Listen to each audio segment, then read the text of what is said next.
এ অধ্যায়ে আমরা ফিল্টার মেনুর স্টাইলিশ নিয়ে আলোচনা করব। তো ফিল্টার মেনুর স্টাইলিশ দিয়ে মূলত কোনো কর্নারকে রাউন্ড করা হয় অথবা কোনো অবজেক্ট বা কোনো লেখাকে ড্রপ শ্যাডোর দিতে এই ফিল্টার মেনুর স্টাইলিজের বিকল্প নেই।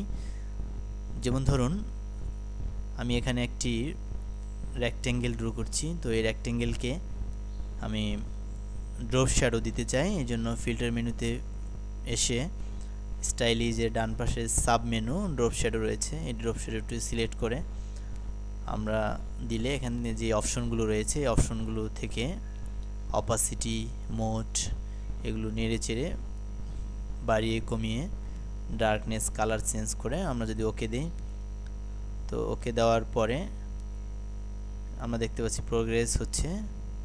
তো প্রোগ্রেস হওয়ার পরে এখানে আমরা এই রেক্ট্যাঙ্গেলে চমৎকার ড্রপ শ্যাডো দেখতে পাচ্ছি। এছাড়া আমরা যদি কোনো লেখাকেও ড্রপ শ্যাডো দিতে চাই, তো অনুরূপভাবে আমরা ড্রপ শ্যাডো দেব।